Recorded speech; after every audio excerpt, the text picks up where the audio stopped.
I make multiple seven figures with 100 plus Airbnbs. And the fact is, I don't own most of them. It's called rental arbitrage model. Basically, you're renting an apartment or a house to sublease legally, to rent it on Airbnb, and you make rent on top of your rent. And I have few luxury properties, luxury Airbnbs that I don't own that make me over $30,000 net profit every single month.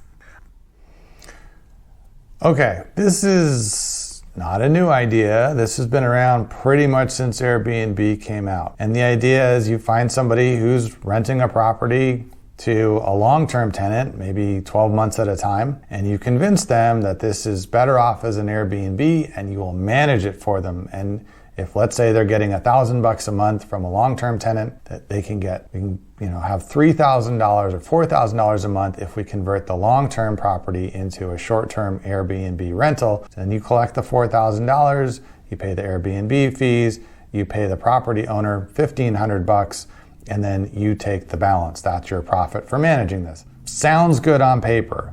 There are some challenges with it. Not every property makes a good Airbnb. And a lot of the owners would say, well, that's great. I could turn my rental property into an Airbnb, short-term rental, but I can do that myself. Why am I going to pay you to do that? There's also lots of professional management companies that will do that. So if you just show up with this idea, they're not going to necessarily jump right into your arms to have you do it for them. They're going to look at other options, doing it themselves or paying a property management firm that'll do it for a lot less than you're wanting to charge them. So this was a good idea 10 years ago when Airbnb was getting started and most people didn't know how to manage an Airbnb or how to take care of a property like that or have it get cleaned every few days instead of not having to worry about cleaning it at all as a long-term rental. So yes, this is a potentially viable business opportunity, but it's not nearly as simple or as easy as this video makes it sound. And most of the property owners who are thinking about doing an Airbnb have already done one. So it's going to be competitive to find people with long-term rentals that could be good Airbnbs that want to do this, that will work with you instead of other options that aren't going to charge them as much as you'd like to charge them. And if you want to do this as the property owner yourself, then you're back to you have to be able to buy and afford a rental property yourself that you can use as an Airbnb instead of a long-term rental. And the other challenge again is regulation. It's getting harder and harder to convert things to Airbnb and short-term rentals. Cities and communities are deciding they don't want a ton of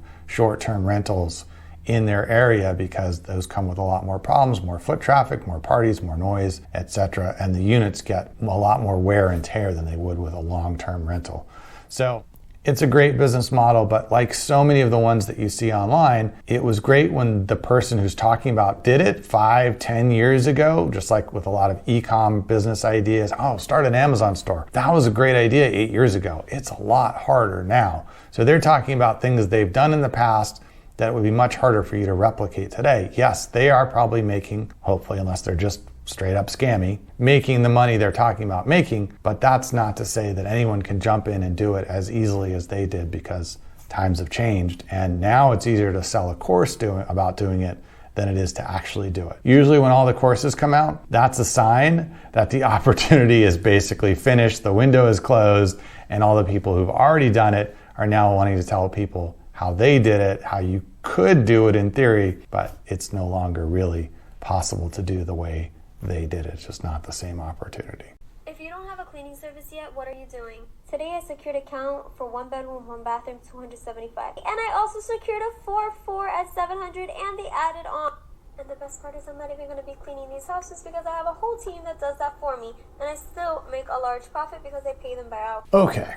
Well, I can speak to this directly because we have some cleaning services as clients. And also years ago, my wife decided to start a house cleaning business for a while. And the thing is, there's only so much room in the market for how much people are willing to pay for cleaning. And if you're too far out of that range, they're going to hire somebody else. And there's also only so little you can pay somebody to actually go and do that work. So the margins are fairly constricted. So she's pointing out, oh, I got a 3-bedroom, 1-bathroom place and they pay this much. But what she's not saying is how many square feet those houses were and how much else went into it, how dirty they were in the first place, or that necessarily, what those services include. Because sometimes people will include things like doing laundry, doing dishes, making beds, and other services won't. So I take all that with a grain of salt. And the idea that, yes, a house cleaning business is very easy to start. You don't need a lot of materials. You don't even need a website. You can literally just put an ad up on Nextdoor or Craigslist or whatever and start seeing if you can get people to sign up. But the idea that you can easily grab tons of clients and that you can make huge profits even though you're paying other people to do all the work, it's just not that easy. If you're not paying the people who are doing the work very much, guess what? They're probably not going to do a very good job, and then you're going to get fired. So you sign somebody up today, and a week later they let you go because the people you sent to their house did a crappy job, or they stole stuff, or they broke stuff, or there all kinds of other things can go wrong. So absolutely, a house cleaning business is an easy, low-cost business to start, but that doesn't mean it's easy to run or easy to grow or amazingly profitable compared to anything else. It's just another kind of business that, yes, people can do very well with, but it's not easier and it's not faster and it's not more lucrative than any other kind of business you can start. It's a lot of work. It's a lot of effort and dedication to making it happen. And somebody sitting in their car pointing to a piece of paper saying how much money you can make doesn't carry a lot of weight with me as somebody who's actually been part of the process and seen other clients do exactly that same kind of business. Here's $1 million business idea that you should steal from me right away. This business idea can be started with zero capital, so hear me out. I'm talking about creating an e-restaurant franchise. What this means is that this would be a restaurant that only exists online via Uber Eats, DoorDash, and Grubhub. So basically the strategy is to partner with restaurants and home kitchens and then do profit shares with these business owners. You handle the menu creation, the branding, the actual concept of the restaurant, and the restaurant owner would handle cooking the food. Then you simply just list your restaurant on Uber Eats and you start making sales immediately because Uber Eats has all the customers already. So basically, if you're savvy, you can leverage all these pre-existing things and create your own e-restaurant with zero capital. Okay, so my question would be, if I own a restaurant and you come to me and say, hey, you can hook me up with more sales, and then I find out that what you did was just put my stuff on Uber Eats, I would really wonder why I just didn't connect with Uber Eats directly and why I'm giving you an extra cut to do that. So that doesn't seem like a super clear plan to me. If a restaurant isn't already using some of those delivery services, my guess is they either don't feel like their food or concept is a good fit for that, or they tried it and it didn't work. Those services do take a pretty big cut out of what you get. This guy mentions home kitchens as one option for this, but how many meals can somebody working out of a home kitchen make? Suppose it takes off and you can't keep up with the volume, that's a problem. Or, the health department finds out that you're doing Uber Eats out of your home kitchen.